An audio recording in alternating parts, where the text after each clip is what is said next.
विनम्र श्रद्धांजलि अर्पित करने के लिए उनकी पंचम पुण्यतिथि के अवसर पर एकत्र हुए हैं। मैं इस अवसर पर स्वर्गीय ओम प्रकाश पाठक जी को उनकी सेवा के लिए, उनकी साधना के लिए विनम्र श्रद्धांजलि अर्पित करते हुए आप सभी का हृदय से अभिनंदन करता हूं। बहनों और भाइयों, मैं श्री सुब्रत पाठक जी और श्री असीम अरुण जी को इस बात के लिए भी धन्यवाद देता हूं कि उन्होंने भारतीय जनता पार्टी परिवार के एक वरिष्ठ कार्यकर्ता, पूर्व विधायक और विधान परिषद के हमारे निवर्तमान सदस्य श्री बनवारी लाल दोहरे जी के मृत्यु के उपरांत उनके परिवारजनों के साथ संपर्क और संवाद बनाने और आज उनसे मेरी मुलाकात करवाने और वहां तक मुझे जाने का अवसर दिया है। मैं इस अवसर पर स्वर्गीय बनवारी लाल दोहरे जी को भी विनम्र श्रद्धांजलि अर्पित करता हूं। भाइयों बहनों, आज जब कन्नौज में आए हैं तो कन्नौज का तो अपना इतिहास रहा है। महाराजा हर्षवर्धन अपनी दानवीरता के लिए जाने जाते थे और प्रयागराज कुंभ की जब हम बात करते हैं तो महाराजा हर्षवर्धन के बगैर वह सब अधूरा माना जाता है। एक कन्नौज की ही धरती है, मां गंगा की ही कृपा है कि हर्षवर्धन को भी राजा के रूप में स्थापित करने का सौभाग्य कन्नौज की धरती ने दिया और कन्नौज की धरती से उन्होंने देश के अंदर ये शासन व्यवस्था की नींव रखी थी। वह सैकड़ों हजारों वर्ष पहले राम राज्य की अवधारणा को पूरा करता। आज मैं कन्नौज में आया हूं तो महाराजा हर्षवर्धन के समय से प्रारंभ उस राम राज्य की अवधारणा को आज प्रधानमंत्री मोदी जी के नेतृत्व में जब अयोध्या में 500 वर्षों का इंतजार समाप्त करते हुए प्रभु श्री राम लला की मूर्ति की भव्य प्राण प्रतिष्ठा का कार्यक्रम संपन्न हुआ है, इसके लिए आप सबका मैं अभिनंदन करता हूं, आपको एक बधाई देता हूं। और भाइयों बहनों, मैं आपका आह्वान करता हूं, अभी लोकसभा चुनाव को घोषणा होने में लगभग 1 माह होगा। इस दौरान आप सुब्रत पाठक जी को, असीम अरुण जी को, अर्चना पांडे जी को, कैलाश राजपूत जी को और इन सभी पदाधिकारियों को पकड़ करके एक बार अयोध्या में रामलला का दर्शन करने के लिए जरूर आइए। कितने लोग अयोध्या जाना चाहते हैं? पूरा ही कन्नौज जाना चाहता है और हम लोग तैयार हैं आप सबका स्वागत करने के लिए।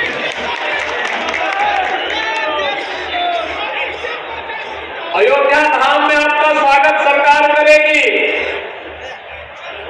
और मैं चाहूंगा कि उससे पहले अयोध्या धाम में प्रभु रामलला के आगमन के पहले यहां पर यहां के माननीय सांसद, माननीय विधायकों ने जो प्रयास किया है उसकी 352 करोड़ रुपए की परियोजनाओं का लोकार्पण और शिलान्यास आज कन्नौज को प्राप्त हो रहा है, इसकी भी बधाई आप सबको दे दो। भाइयों बहनों, जब योग्य जनप्रतिनिधि हम चुनते हैं तो आपके सुख दुख में सहभागी बनता है, शासन की योजनाओं को आप तक पहुंचाता है। गांव, गरीब, किसान, नौजवान, महिलाएं, समाज का प्रत्येक वर्ग अपने आप को सुरक्षित भी महसूस करता है और प्रफुल्लित भी महसूस करता है। आज यही तो कारण है, अभी कुछ दिन पहले आपने मोदी गारंटी की गाड़ी देखी होगी, गांव-गांव में जाती थी, शासन की योजनाओं का प्रचार प्रसार करती थी, सिचुएशन के 100% लक्ष्य को प्राप्त करने की दिशा में क्या प्रयास प्रारंभ हुआ है, इसको लगातार आगे बढ़ाने का कार्य भी करती थी, तो साथ साथ इसका भी प्रयास करती थी कि जो लोग बचे हैं उनके फॉर्म हाथों हाथ भरे जाएं। और देखिए, मोदी जी ने कहा था ना कि मोदी की गारंटी में भी गारंटी है।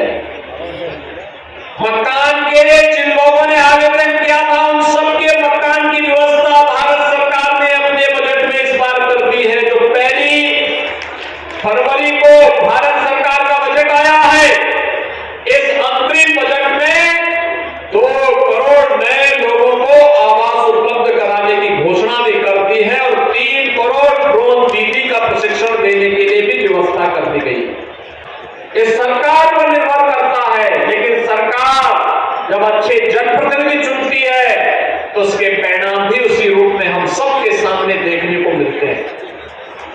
और आपने अच्छा जनप्रतिनिधि चुना, अच्छा सांसद चुना, तो आपके लिए संसद में, देश के अंदर आपकी आवाज उठाते हैं। अच्छे विधायक आपने चुने तो प्रदेश में आवाज उठाते हैं, योजनाओं को लेके आते हैं और उन्हीं योजनाओं को आगे बढ़ाने के क्रम में आज आपको ये सब देखने को मिल रहा है। आप मुझे बताइए, अगर समाजवादी पार्टी की सरकार होती तो क्या रामलला का भव्य मंदिर का निर्माण लोग करने देते क्या अयोध्या में?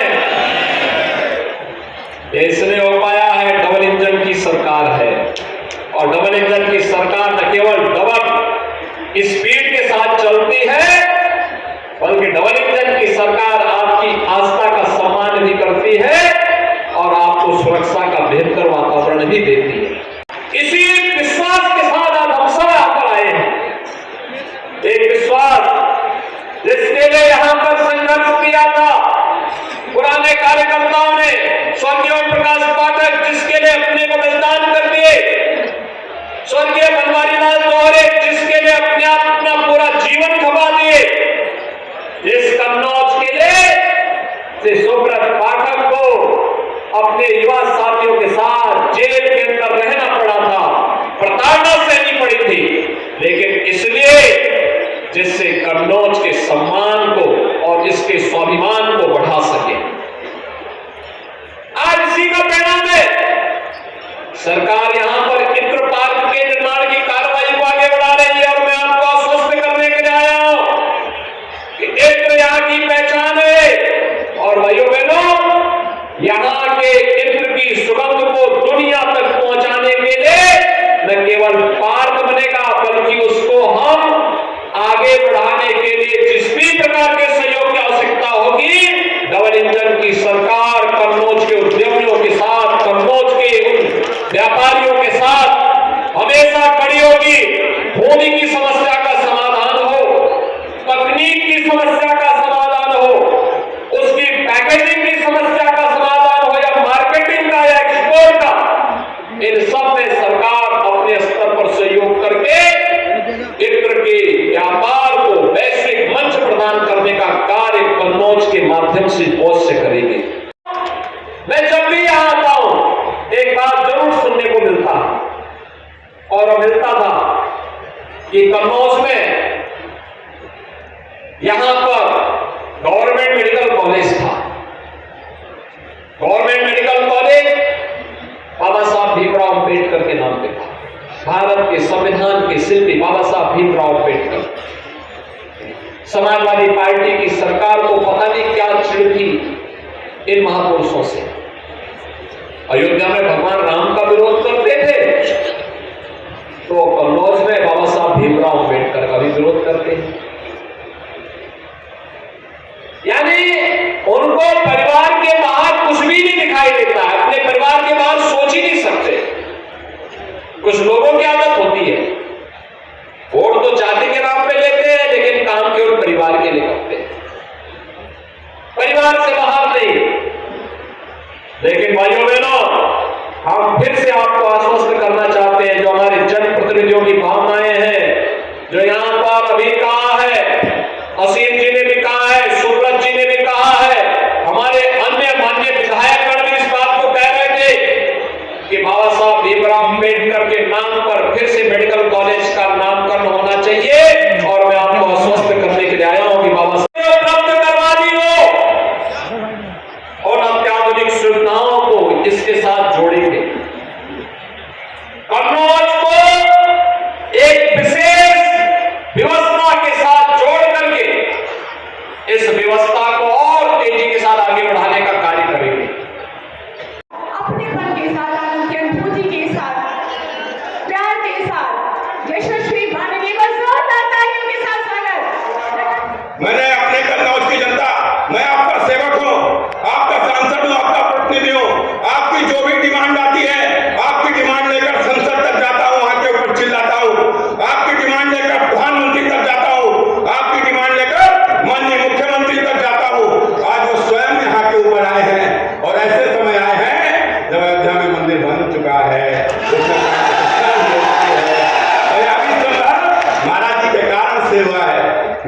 प्रमुख डिमांड है।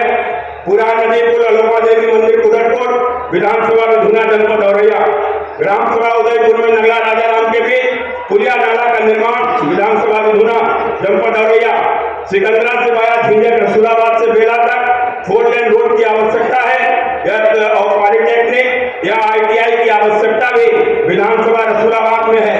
कन्नौज में चूंकि इतर का काम है, परफ्यूम का काम है, महाराज जी यहाँ के ऊपर एक पैकेजिंग इंस्टीट्यूट, या आपने ही आइडिया दिया था कि कन्नौज में एक पैकेजिंग इंस्टीट्यूट होना चाहिए, जो यहाँ के नौजवानों को पैकिंग करने का तमाम सारे अवसर उनको उपलब्ध होंगे, रोजगार के अवसर उपलब्ध होंगे। साथ ही साथ चिश्ती में एक PSC केंद्र, गड़ियापास औरिच में विद्युत केंद्र, इसकी लगभग तैयारी है, इसके घोषणा हो जाएगा तो महाराज जी बहुत जल्दी तैयार हो जाएगा। खनियापुर तहसील में तिरवा में ईसन नदी पर पुल के निर्माण की आवश्यकता है। इंदरगढ़ के विधुना के सभा मोड़ तक 20 किलोमीटर सड़क की आवश्यकता है। विद्युत केंद्र हरेपुर में निर्माण कार्य, जनपद कन्नौज संयोक्ता मार्ग का निर्माण कार्य, कटरी डूंगरपुर में काली नदी का पुल, गौरी बांगर में गंगा घाट का पुल, कंसुआ में रजबाग पर कंसुआ पुल, और कन्नौज में कैंसर अस्पताल, महाराज जी उसमें उपकरण आ जाएंगे, यहाँ के लोगों को कैंसर से यहीं के ऊपर इलाज मिलेगा, बाहर नहीं जाना पड़ेगा। साथ ही साथ महाराज कन्नौज में स्टेडियम की जमीन स्वीकृत है, उसके ऊपर जल्द स्टेडियम का निर्माण हो जाए, यहाँ के बच्चे भी क्रिकेट खेलते हैं महाराज जी, वो IPL खेलेंगे, आपके आशीर्वाद से आगे बढ़ जाएंगे और भारत मैच में भी हमको खेलते हुए दिखाई देंगे। और महाराज जी मैं यहीं से अपनी बात समाप्त करता हूँ, वैसे मुझे त्रुटि हुई क्षमा करिएगा। आप सभी लोग बस यूं ही अपना आशीर्वाद बनाए रखिएगा। मित्रों याद रखिए, मोदी और योगी के जैसे नेता बड़े ही भाग्य से मिलते हैं। हम भाग्यशाली लोग हैं, हमको मोदी मिले, हम भाग्यशाली लोग हैं, हमको योगी मिले। मैं यही बात कहते हुए अपनी बात को समाप्त करता हूँ। बहुत बहुत धन्यवाद।